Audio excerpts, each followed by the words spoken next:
everyone, it's Renee with Delaney Jane Cards.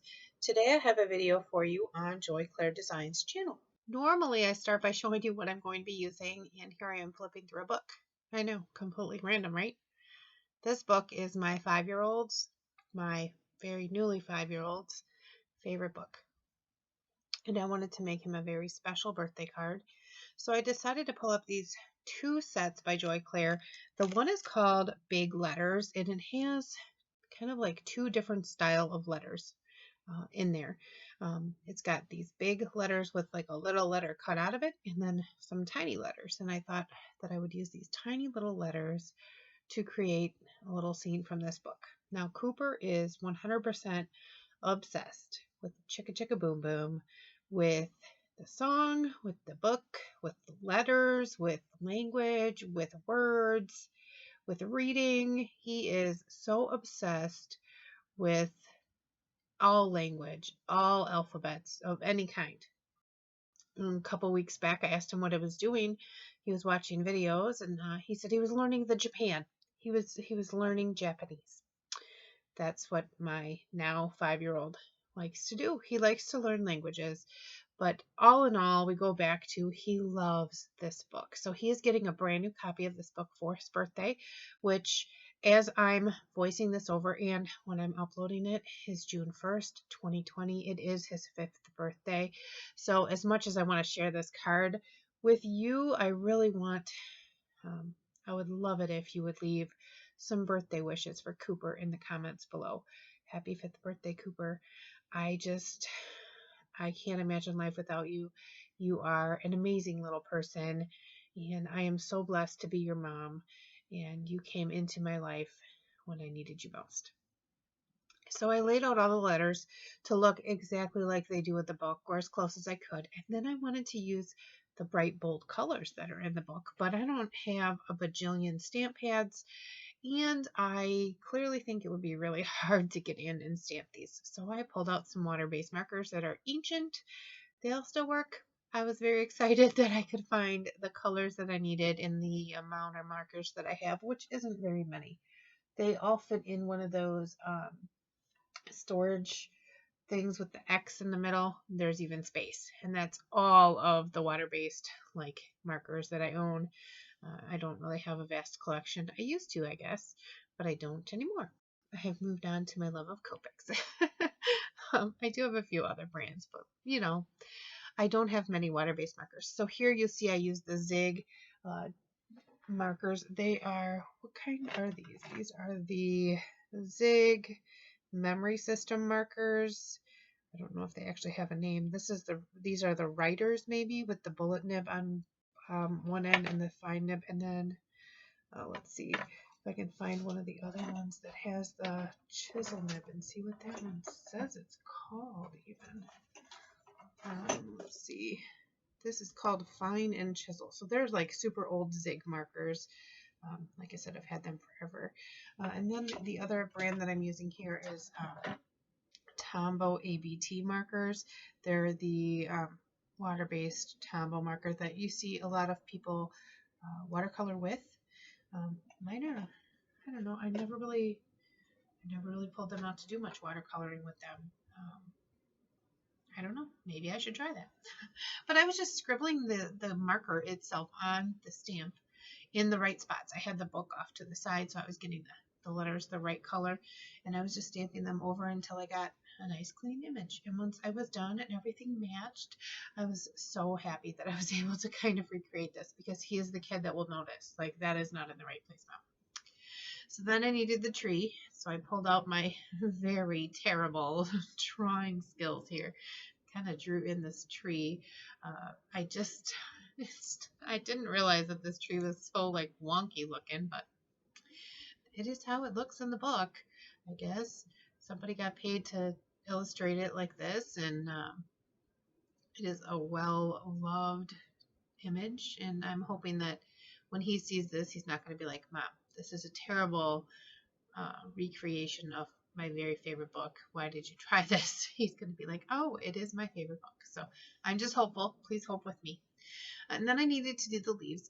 And when you're coloring with Copics, you see I've already got like in my comfort zone and brought my Copics out to finish this. You will trap pencil. So I just went around the inside edge of my marker here and then I erased the pen inside. I went with my marker on the inside of the line and then erased the pencil. And then I filled in and kind of fixed the shape a little bit. That way I wasn't kind of freehand drawing this leaf on here. And then there is a second leaf on the image, so I just kind of sketched in where that was going to be, added a little bit of a darker color here on this first leaf, and filled in kind of what I thought was going to be the entirety of the back leaf. That will change just a little bit. So then I pulled out an MFT Dynamics. This is the pierced rectangle, and I just die cut this out, and then I finished up that leaf. So now it matches the page in the book. Then I pulled out the big letters again, and I'm going to use the larger letters, and I pulled out a piece of the packaging, and I'm going to line up the letters that I need for Cooper, but you see there I only have one O, so I'm using the Q as kind of a placeholder so that I can make sure everything is kind of spaced out nice and even. I'm going to stamp this on a piece of Nina 80-pound cardstock here. These are really cool. They're solid, but they have the little, like they're uppercase, and then they have a lowercase letter that's like carved out of them. So the C has a tiny C. The let's see, what is going to be more? The R and the E, they kind of are a little easier to see what I'm talking about. There's the uppercase E, and then inside of it is a lowercase e. So it's kind of cool. They're really neat. I can see these used for lots of things, and I like that there's two different sizes because you can do a lot of stuff with them. So then I cleaned off the O and moved it over into the space where I had left space with that Q. So now I have the word Cooper because I want to personalize this. I didn't want to just make the little chicka chicka boom boom scene. I wanted to personalize it for him. He's my kid after all, and I can do that. So then I pulled out the big numbers and I grabbed the number 5, and there's 2 sets of numbers on this stamp set too. The biggest numbers are very similar to that larger alphabet where it is a larger letter with a smaller letter inside. The big numbers are the same way. They have a big number with a smaller number inside. And then there is a smaller set like the number 5 in that set. So I did a 5th. And I'm going to cut all these out so they're clearly not in the right place. But I wanted to show you how I lined up the word happy, or kind of. It's not straight. The intention was for it to not be straight because the letters that are all under the coconut tree are not straight. They all fell out of that coconut tree. But I wanted them to be words. I didn't want them to just be a jumbled mess of letters. So here I'm just kind of straightening things out so that it doesn't look so wonky. But I did want them to be not perfect, which makes it easier because I'm human and I'm not perfect. So I stamped that with the same VersaFine Onyx Black ink, and I'm not heat embossing this. I kind of wish I would have because later on I do get a fingerprint, but my white eraser that I've been using, that Arch foam eraser, I just erased that off. That was a tip I got from Jen Bina from Scrap Bina Creations. She told me that once, and every time I use it, I go, thank you, Jen. That's a great tip. Anyway, thank you, Jen. That's a great tip. So here I just, I used that piece of acetate and I put it down first, and then I built my word birthday and then folded my Misty up. That way I didn't have to clean my stamps off because you can see here, I really am not good at that. I just do not. Once I'm done using them, I just want to put them away and move on to the next thing, and I really have a hard time stopping to clean them. When I do have a really good cleaner. Before I put the actual set away, I'll try to clean that. And then I pulled out a piece of yellow cardstock and some picked raspberry distress oxide. I know I'm making a boy's card, but I'm going to use pink. And I have this stencil, and this is by one of my new very favorite companies called Colorful Life Designs, and this is the Bubble Raise stencil. It's so pretty.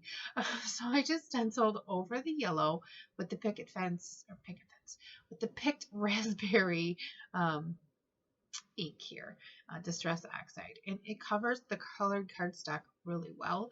You can kind of see it through, but not really. So then when I pulled it out, ta-da! Look at how fantastic that is. I did put foam tape behind my panel that is like the Chicka Chicka Boom Boom book, and then I did add another layer of foam tape to the word Cooper. Normally I wouldn't, but this is for my own kid, so 2 layers of foam tape is what I needed. And I had Fussy cut out Cooper, birthday, 5th, and happy. And I'm just going to lay those down with some liquid glue here onto my panel, and then I'm going to back everything with black cardstock. I do put this on a card base, and I do have a beautiful handwritten message inside, but there you can see where I got the inspiration for the background.